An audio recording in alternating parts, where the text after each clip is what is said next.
Hey, this is Zach Log the Great, and I am here tonight with my friends Lewis and with Elaina. Hello. And we are getting together tonight to talk about Shakespeare's sonnets number 5 and 6, because they kind of go together. It's kind of one leads directly into the other. Kind of like peanut butter and jelly. And before, as usual, one quick note: if you like my work, if you enjoy what I do, and you would like to help support me, please go to subscribestar.com/Zachlog-the-great. Link in the description, as usual.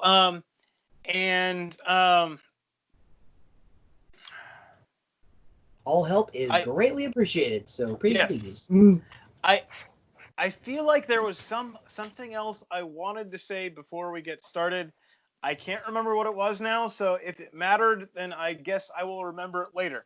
Having said that, Elaina agreed to start us off, so reading sonnet number 5. I will cover sonnet number 6. So let me put this up on the screen. You guys let me know when we have it, and we will roll.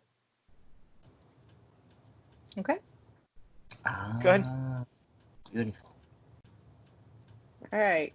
Sonnet 5. Those hours that with gentle work did frame the lovely gaze where every eye doth dwell, will play the tyrants to the very same, and that unfair which fairly doth excel. For never resting time leads summer on to hideous winter, and confounds him there. Sap checked with frost, and lusty leaves quite gone, beauty o'er snowed, and bareness everywhere. Then were not summer's distillation left, a liquid prisoner pent in walls of glass. Beauty's effect with beauty were bereft, nor it nor no remembrance what it was. But flowers distilled, though they with winter meet, least but their show, their substance still leaves sweet. Then let not winter's ragged hand deface in thee thy summer ere thou be distilled. Make sweet some vial, treasure thou some place with beauty's treasure ere it be self-killed. That use is not forbidden usury which happies those that pay the willing loan. That's for thyself to breed another thee, or 10 times happier, be it 10 for 1. 10 times thyself were happier than thou art. If 10 of thine 10 times refigured thee, then what could death do if thou shouldst depart, leaving thee living in posterity? Be not self-willed, for thou art much too fair to be death's conquest, and make worms thine heir. Bravo. Encore. Okay.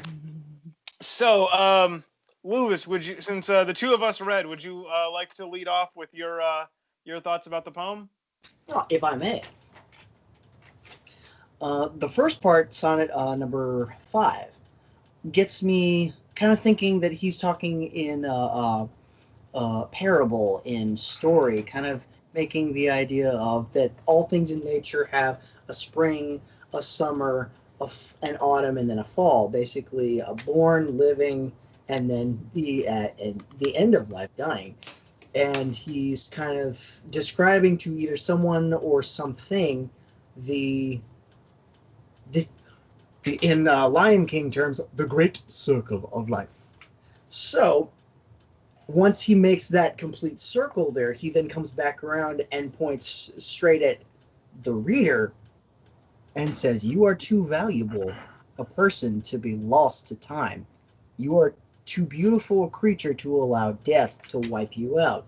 So, to have another thee continues you in sort of a pseudo immortality. Yeah. So, to kind of go to literature professor mode a little bit. Shakespeare has 154 of these sonnets. And the first 17 are what are called they're called the Procreation Sonnets, and they're all addressed to this young man, telling him, you need to go out and have kids, and Oh my. it's like it's kind of funny because like it's 17 different ways to say the same thing, which is you're kind of repeating yourself on one theme that many times, and not sounding like an idiot. Like that's Well, kind of a skill in itself. Hey man, it was obviously something very seriously on his mind. Well, and then I I I haven't done I haven't done like serious scholarship on this or anything, so I don't know whether like anyone has theories about who this person was, or if it was perhaps just a fictional, like an imaginary person he's addressing, and that it's for the sake of giving this advice to young men in general. But yeah, and so this is numbers. Yeah, these are 5 and 6. So I've already done 4 of these sonnets before, covering, like I said, different ways of kind of saying the same thing. Pretty important advice, I guess, from his point of view. Actually, well, I agree. I agree that this is some pretty solid advice. But Elaina, how about you? Well, I'm no Shakespeare scholar, so I was not aware of all of that. I just thought that both of the sonnets were really lovely. Sonnet 5, I love the part that kind of the opening lines, like the hours that with gentle work did frame the lovely gaze where every eye doth dwell. That kind of made me think of like kind of my kids, and just kind of like them being formed and kind of the miracle of that. And I never really I've thought about it like that, like time does that. It brings this kind of beautiful creature about from nothing, but then by contrast, time also kind of works the opposite. Well, yeah, and it's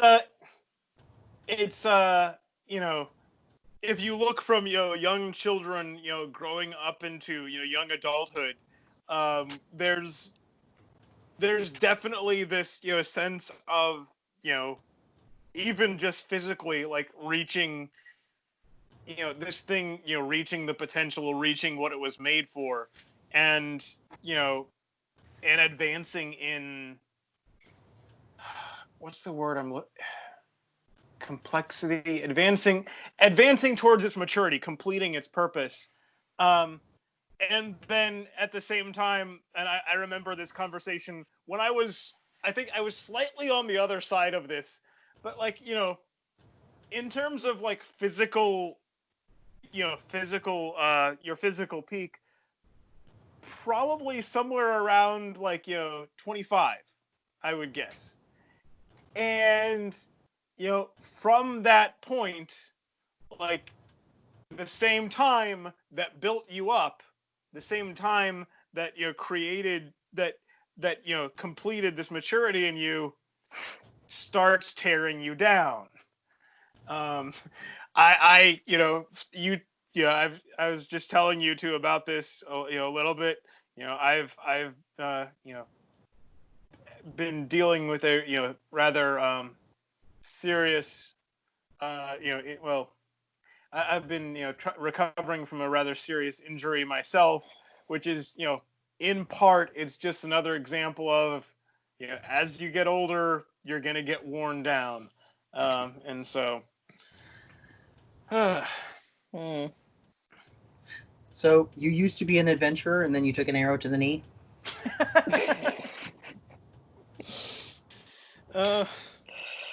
Scott, I couldn't pass it up. I'm sorry. So I don't know if there's Elaina, there's that's from a video game, Skyrim, and No, I don't know that. Okay, yeah, no, it's okay. I haven't I haven't played Skyrim at all, although I've played another game in the series. But you run into that's like a kind of stock phrase. Some of the characters you run into end up saying at different points. But So even in video games, it's a recurring theme of life, death, aging, and youth that they have as part of that. And huge nerd, so I'm going to say other references like that. If you don't understand, I'm happy to clarify, and I'm sorry. but yeah, so what was But go ahead. but don't you think it kind of I don't know, by the same token, it made me think of like, well, there's a like winter has its own beauty, you know. And beauty seems such a, I don't know, subjective term. Like outwardly things may be decaying, but inwardly maybe not so in terms of Well, human beings. okay, so if we want to look at it in that way, it's less so today. We have a pretty, well, at the moment we have a pretty secure, stable system. I'm kind of worried about it. Um, but Nothing lasts forever. yeah. But cl- much more, during Shakespeare's time and before, um, winter has its own kind of beauty. At the same time, if you didn't prepare, if you weren't ready for it, it could kill you. Um, and so, and I think that actually, kind of fits the idea of this poem too. Like, okay, old age has a beauty. Old age has its own benefits, but at the same time, if when you're younger you didn't set things up right, you didn't make the right choices, um, it's gonna be, like you said, what is it, beauty or snowed and bareness everywhere. And he's trying to talk this young man out of that mistake. He says, if you don't, although that's not the analogy he's using in this case, but if you don't well, kind of, if you don't prepare, when you get there you're going to have lost everything. And it's not, you know, the beauty is going to be gone, and there's going to be nothing left of it. So, which, I definitely agree with that. And I think that's something that young people aren't told very much today. Hey, have a family. Hey, look for someone who you want to actually stick around with. Don't just fool around and be a goof and have fun for 5 or 10 years. This is serious business right from the start. And you know it seems like in our culture young people are basically told, no, don't think about the future at all. Don't try and plan for this. Don't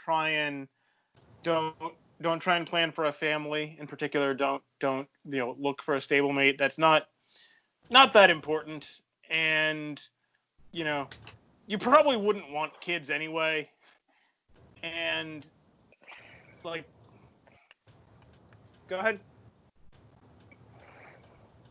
Elaina. Where you want? I got the sense you were going to say something. I was thinking something. You read Go my ahead. thoughts. Okay. So when I was in college, I had a friend, and he was like, "Why would you even want kids? Like, I have no desire. Why would you even want kids?" And I was like, I don't. I couldn't really articulate it. I didn't really know. I just knew that I always did. And to this day, I don't know that I could really answer that question. Or, like, why originally did I want children? Um, in Sonnet 6, it seems to be, well, like, how can you just, don't let that beauty die. You got to pass it on. And so, again, that's like back to what Lewis said, that's kind of an immortality. But you never really think that. Like, you never really think, well, I want to give kids because have kids because I'm so awesome and I want it to, my awesomeness to continue. Like, does anybody think that? But yet we have kids, and I don't really know why, but I know that they're wonderful. I don't know. It just made me think about that conversation with my friend back in college. Well, it's, I mean, it's kind of odd because, like, the most basic things, the things that matter most in some ways, it seems to me, are the hardest to articulate. And yeah, like, this isn't, what he says here is not really something something anyone's going to say why do you want kids? Although, what is it? In one of the previous ones, he says, like, when you were young, your mother looked at you and saw herself when she was your age. And it was kind of weird because, like, for me, people will tell you, oh, your kids look like you. And it's hard for me to see that a lot of times. But then, like, a couple years ago, my sister was going through some old family photos and pulled up one of me just a couple years older than my oldest son. And I looked at that and I'm like, wow, he looks exactly like me. This is, I didn't know this. It's a mini me. And it's kind of funny because on the other side of that, I actually remember what is it? I remember finding a picture a while ago, and I looked at it and it's like, oh, it's and it's from like a medium distance off, so it's not like really close up. And I looked at him like, oh, it's my dad. It must be the house where he grew up. And then I looked at the picture a little more, and I guess I have to add some backstory. I never met my paternal grandfather. He died a couple years before I showed up. I'm sorry. And so, and so I'm looking at this picture. I'm like, oh, that's my dad, and it must be like the house he grew up in. And then I look a little more. And I'm like, that picture, like, you can tell from the picture quality, it's kind of old. It's from, like, 70s or something. And so I'm looking at it like, wait,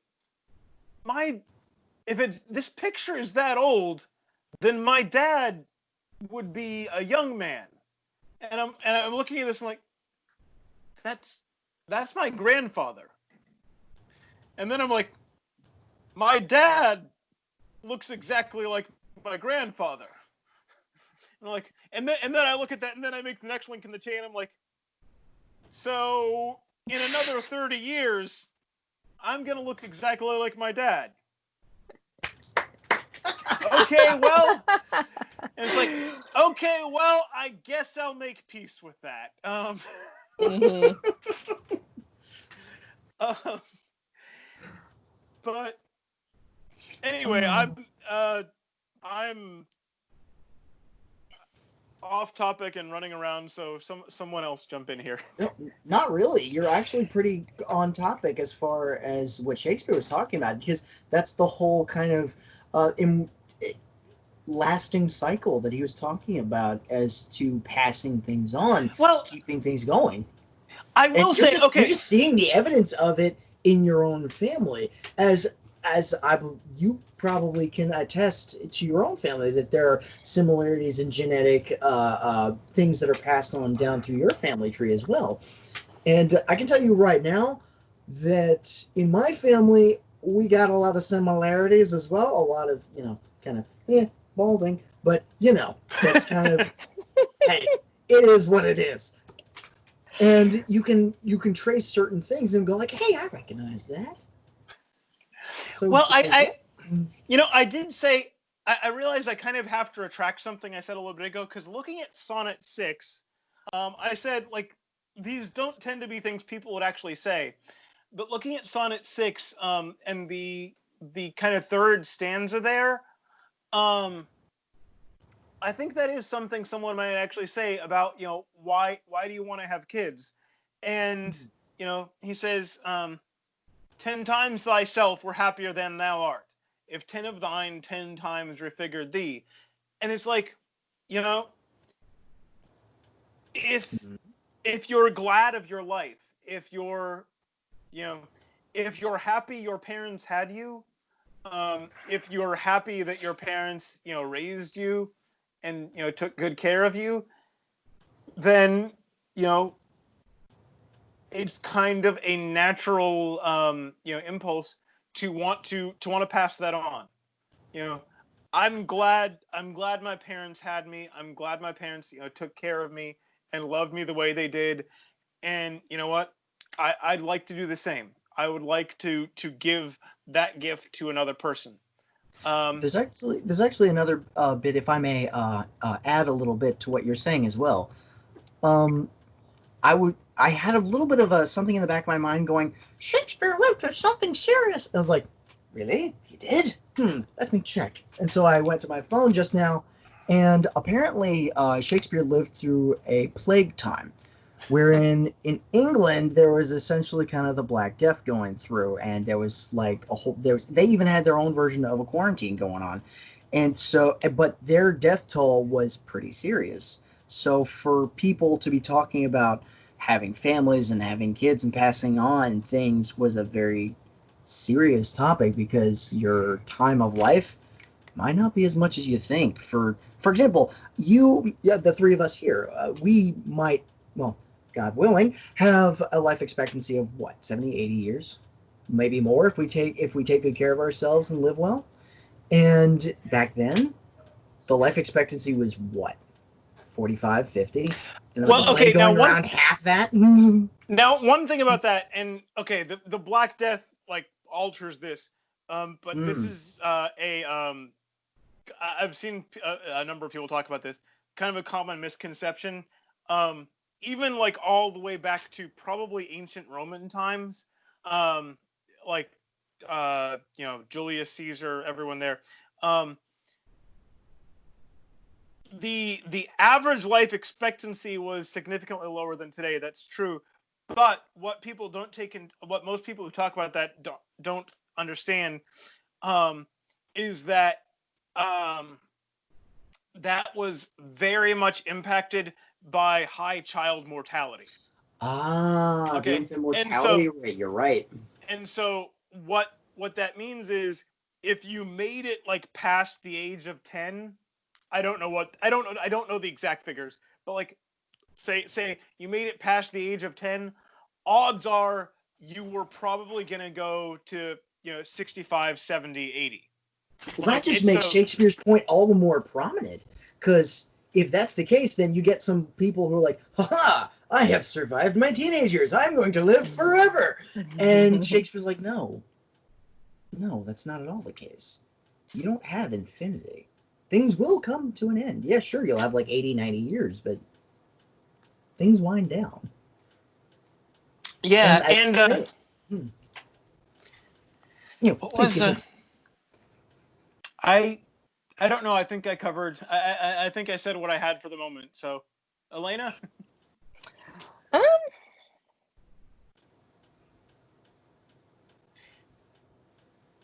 Put you on the spot there. Yeah, I don't know. Yeah, I kind of. Okay, so okay, I covered too. I have something else. Although this is a little awkward. That we have that it's that Elaina is here maybe, but oh please, my middle name's awkward. Let's go. Because sorry, it's just that I don't think it's just me. The imagery at the one point is a little more overtly sexual than in most of these. Oh, you're just now catching that, are you? No, I mean, I noticed that. I just hadn't said that till now. But like Okay. in Sonnet 6, then let not winter's ragged hand deface in thee thy summer ere thou be distilled. Make sweet some vial, treasure thou Treasure some thou. place. Now the metaphor is to distilling distilling flower petals to make perfume. Make sweet some vial, however, and he's talking to a guy. Do I have to spell this out? I don't know. How PG-13 is this channel?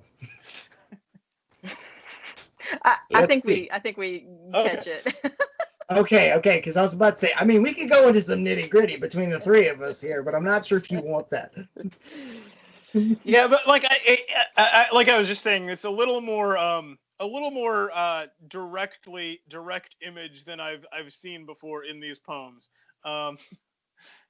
But Well, he's also touching on the idea that it is a beautiful process, that it is something that is not to be shied away from, something that people value, that well, it's not something bad. and it's also, in the context of like he's saying, use this to start a family. It's not, hey, just go out and find a pretty girl and have some fun.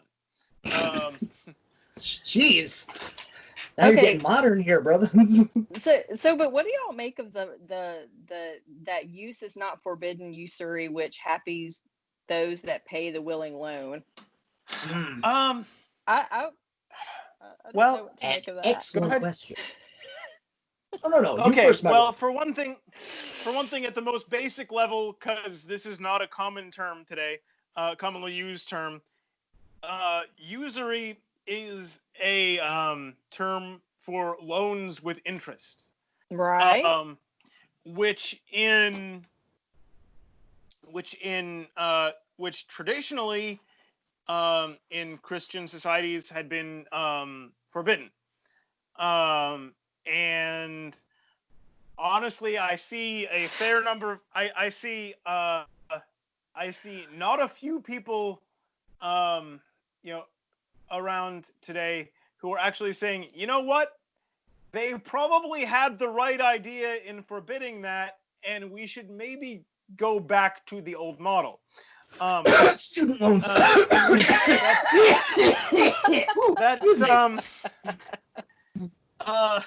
That's getting into a different topic. And so, but it's not. So he's saying it's not a. It's not a forbidden use. He's likening having children to taking out a loan with interest, or is now that's okay. Now that's the question: is it taking out a loan or is it making a loan? And I don't. How graphic do you want this? Well, I mean, it can go. I don't think it's But I mean, in this part, I don't think this part. Well, at least I don't see like the explicitly sexual thing in this part. I think this part is talking about like, having and raising kids. Although if you disagree, I'm open to hear what you think. Oh no, I'm good. I'm good.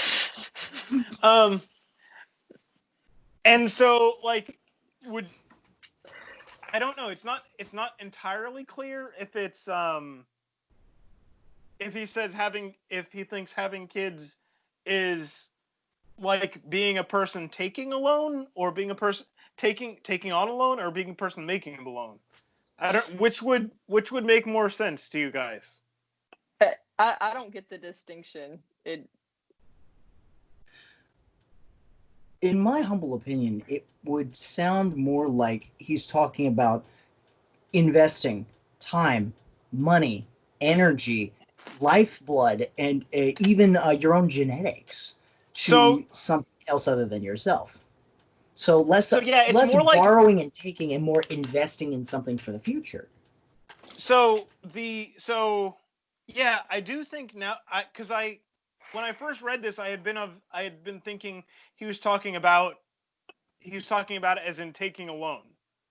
But I do think like it makes more sense to talk about it as in loaning something out, because you know because you and wow, yeah, that makes a lot more sense now. I'm catching this as we're talking, um, which is part of the reason these conversations are interesting for me, because you give them the time and effort of raising your kids, of changing their diapers, of educating them in the various ways, and then the I mean, okay, part of it's selfish. Part of it is you do want something back, and he says, you get back, this well, let's see. Hmm. Or 10 times happier, be it 10 for 1.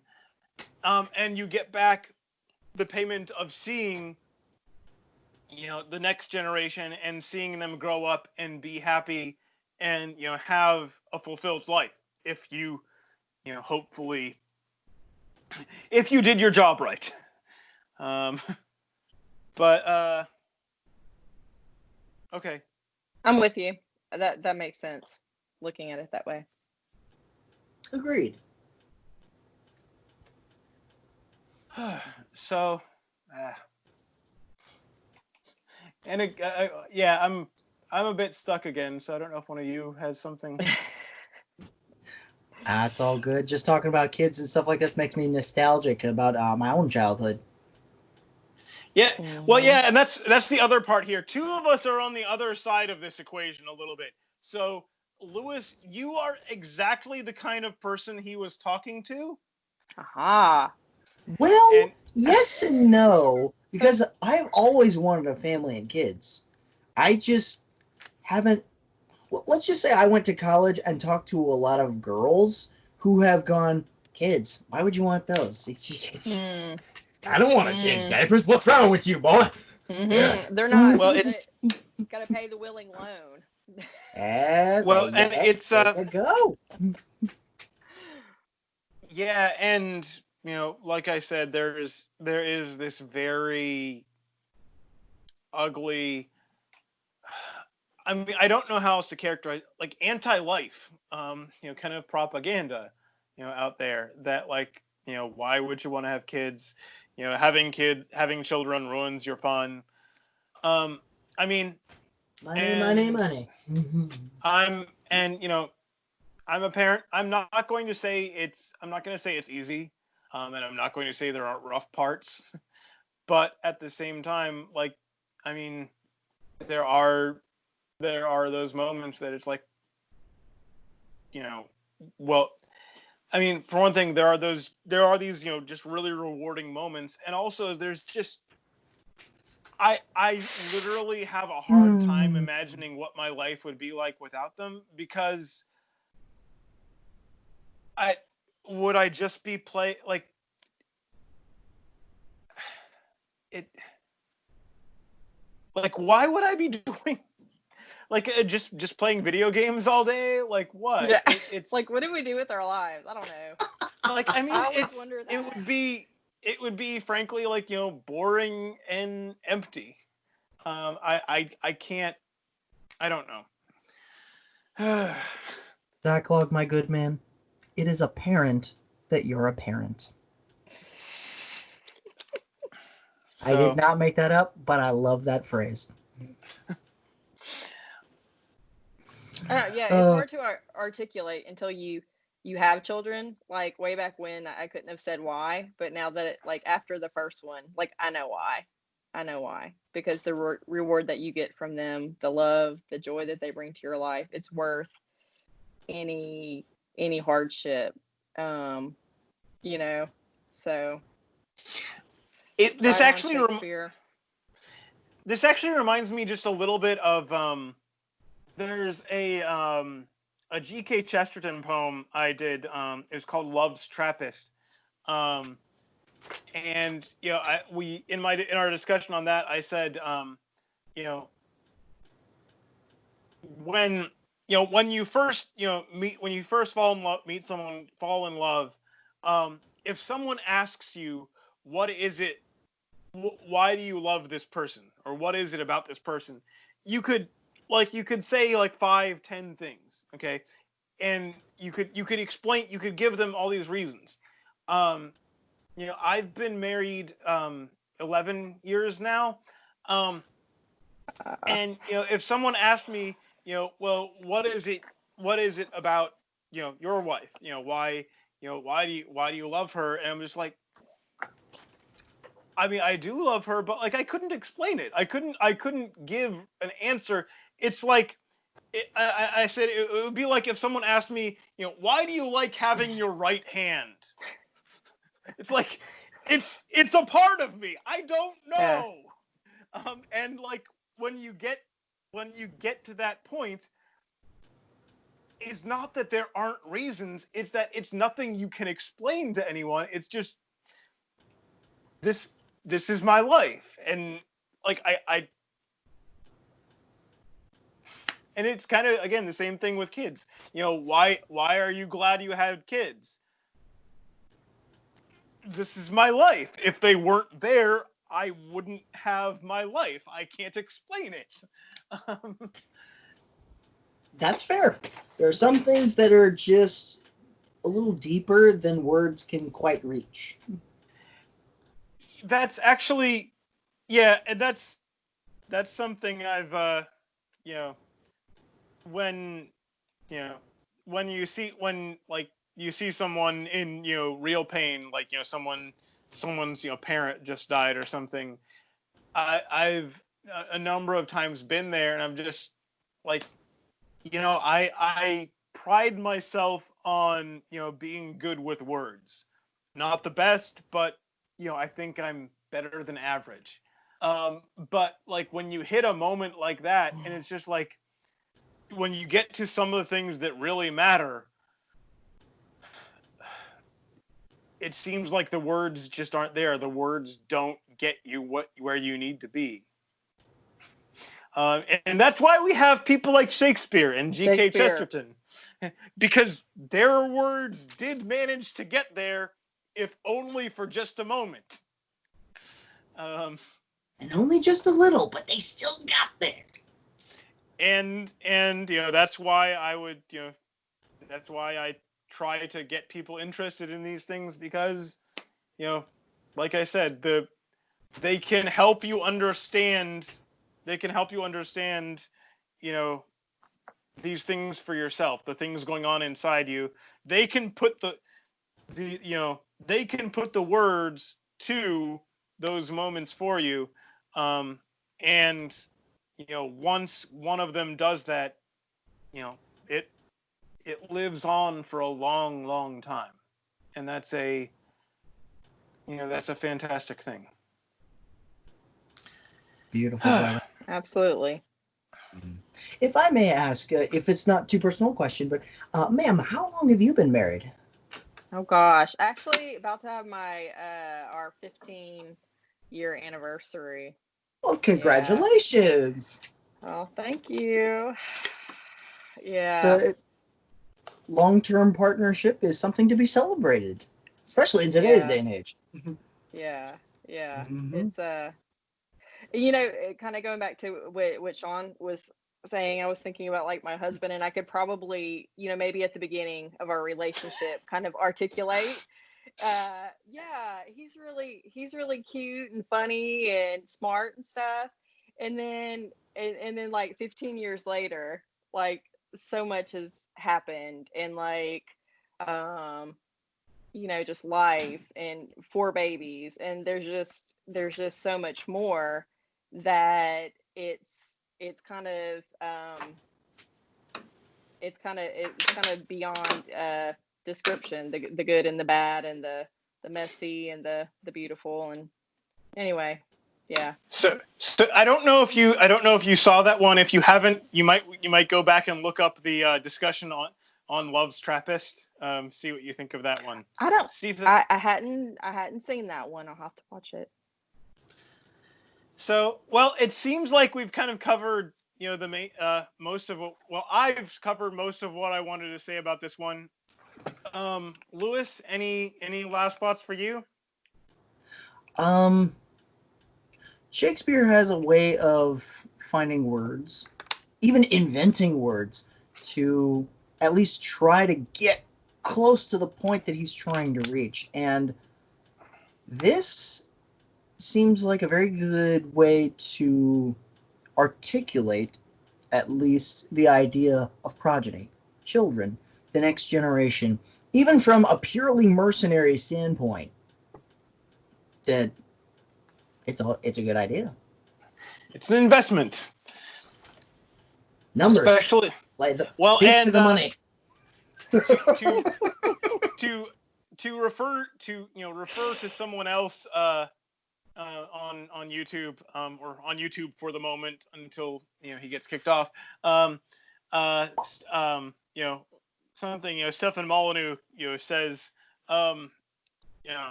remember to raise your kids in a way that when they're older they'll want to be around you. When they have a choice about it. Oh. Not a bad idea, all things said and done. That's another part of the investment. There you go. Emotional investment. Yes. So, Elaina, did you have anything you wanted to cover?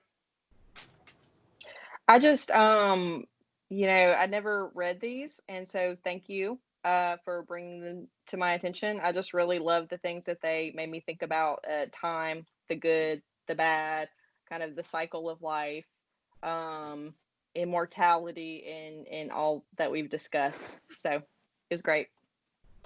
Okay. Well, thank you guys for joining me, and good night. Thank you.